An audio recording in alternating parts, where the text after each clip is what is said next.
So do you think there were any bills maybe that were proposed this year, maybe potentially in the past that would have been good for business that didn't go anywhere? And do you think maybe they'll come back up? Right? We've got HB 1296 with like the software that we know is going to come back around, you know, arguably bad for business, great for coffers, but you know, that kind of the reverse of could have been good but didn't go anywhere. Um, and I'm looking over at a list of tax bills that our tax council, which Judy sits on,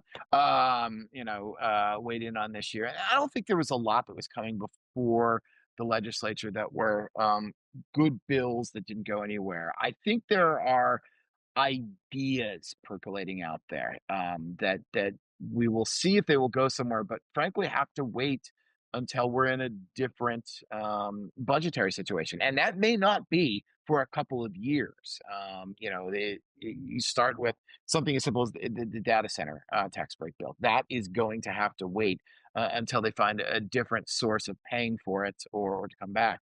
We can argue about what the repeal of any of the fees that were out there would have done for business. But those aren't even going to be considered. I mean, frankly, they're not going to be considered while the Democrats are in power. Period. They're very wed to a lot of those, and one of the reasons is you speak about tax policy pushing tax bills pushing policy aims. A lot of those go to help say electrify the transportation system, and they don't want to take that money away.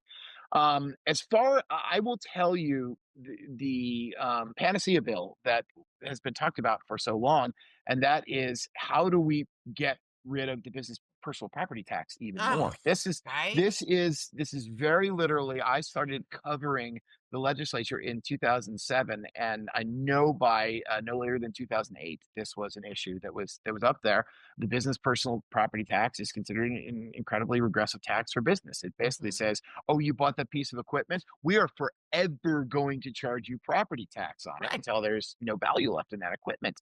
And it stands as a roadblock to companies investing in new equipment. I mean, why Yep. would I spend this much more when I'm also going to be paying this much more in taxes every year for Yep. this new equipment while my old equipment is still working? It disincentivizes expansion, especially if you're an interstate company. You're going to look to other states that don't have aggressive business personal property tax policies like this. Um, there was discussion in an interim committee last year that two things. One, there is a business personal property tax credit that very few people were taking. And so, why don't we get rid of that? And a bill actually did get rid of that this year. But the discussion in the interim committee on tax policy went hand in hand with.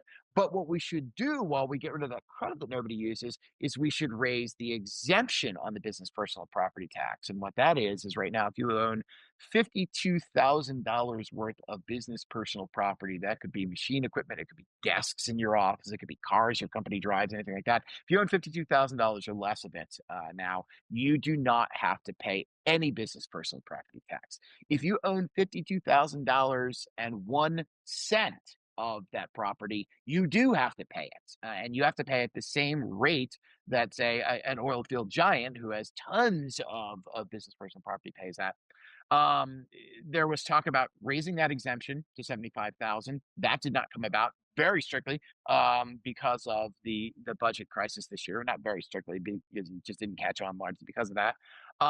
And there's always been talk of, can we get rid of the damn thing? I mean, Yeah. why don't we just find some other way to reap our money? Now, the problem is with Tabor, and before everybody jumps on me, I'm just going to say this is a very specific problem with Tabor, not that Tabor is a problem, is that if you're going to get rid of a tax and you want a tax policy to be tax neutral, like say, hey, let's get rid of the business personal property tax, but maybe raise tax elsewhere in a more fair way, you have to go to the vote of the people for that. And that is much harder to pass. So I think what holds back discussion of getting rid of the business personal property tax is where do we make that money up in a way that people would be willing to give us that money as a state government? And there's just no successful solutions that have been put forward on that.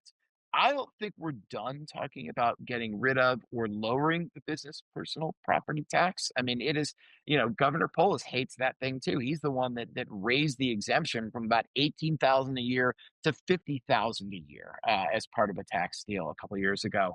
But I don't. I think that's going to stew for a while still.